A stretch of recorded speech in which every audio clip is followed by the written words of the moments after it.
Hi friends, welcome to my channel Balaji tech videos. Friends, ఈ నా వీడియోని చాలామంది చూస్తున్నారు, బట్ సబ్స్క్రైబ్ అనేది చేసుకోవట్లేదు. Please do subscribe Balaji tech videos. Friends, ఈరోజు మన టాపిక్ వచ్చేసి పాన్ కార్డ్కి ఆధార్ కార్డ్ని ఎలా లింక్ చేయాలో ఈరోజు మీకు తెలియజేస్తాను. అదేవిధంగా ఆల్రెడీ ఎవరైనా పాన్ కార్డ్కి ఆధార్ కార్డ్ కానీ లింక్ చేస్తుంటే వాళ్ళు ఎలా చెక్ చేసుకోవాలి, ఇది లింక్ అయిందా లేదా అనేది కూడా ఈ వీడియోలో మీకు క్లియర్గా ఎక్స్ప్లెయిన్ చేస్తాను.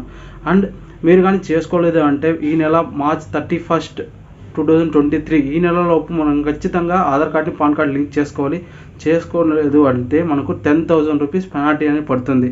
అబోవ్ 50,000 ట్రాన్సాక్షన్, ప్రతి ట్రాన్సాక్షన్కి మనకు 10,000 రూపాయలు అనేది మనము గవర్నమెంట్కి పే చేయాల్సి వస్తుంది.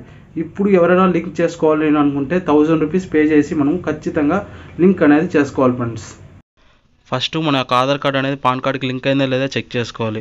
అది ఎలా చెక్ చేసుకోవాలంటే మనం ఫస్ట్ ఈ ఫీలింగ్ వెబ్సైట్లోకి వెళ్ళాలన్నమాట. లేదు అంటే మీకు డైరెక్ట్ లింక్ అనేది డిస్క్రిప్షన్లో ఇచ్చాను, దాన్ని క్లిక్ చేశారంటే మీరు లింక్ వెబ్సైట్లోకి అనేది విజిట్ అవుతారు. లేదంటే మీరు క్రోమ్లో ఈ ఫీలింగ్ అని టైప్ చేసి కింద సెకండ్ ఆప్షన్ ఉంది కదా, ఇన్కమ్ ట్యాక్స్ డిపార్ట్మెంట్, దాన్ని క్లిక్ చేశారంటే మీరు డైరెక్ట్ అనేది సైట్లోకి అనేది విజిట్ అవుతారు.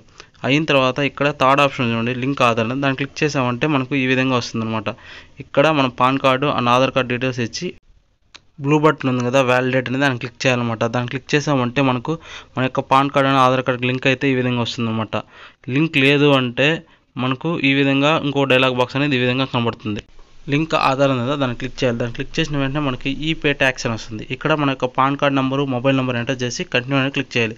క్లిక్ చేసిన తర్వాత మనకు ఓటీపీ వస్తుంది. ఓటీపీ ఎంటర్ చేసి కంటిన్యూ అనేది క్లిక్ చేయాలి. కంటిన్యూ క్లిక్ చేసిన వెంటనే మనకు కన్ఫర్మేషన్ వస్తుంది. మళ్ళీ కంటిన్యూ అని క్లిక్ చేయండి. బ్లూ బటన్ ఉంది కదా, దాన్ని క్లిక్ చేసామంటే ఈ విధంగా వస్తుంది.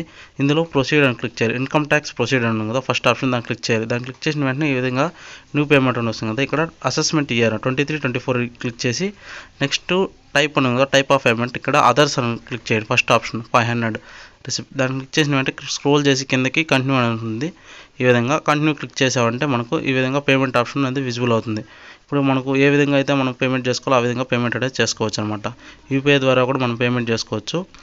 ఈ విధంగా చూసుకుంటే నెంబర్ ఎంటర్ చేసి మనం యొక్క యూపీఐ అడ్రస్ ఎంటర్ చేసి పే చేసామంటే పే అయిపోతుంది. ఈ విధంగా పే చేసిన తర్వాత మన యొక్క స్టేటస్ తెలుసుకోవాలంటే ఫస్ట్ హోమ్ పేజ్కి వచ్చి లింక్ ఆధార్ స్టేటస్ ఉంది కదా, దాన్ని క్లిక్ చేసి మన యొక్క పేమెంట్ స్టేటస్ అని తెలుసుకోవచ్చు.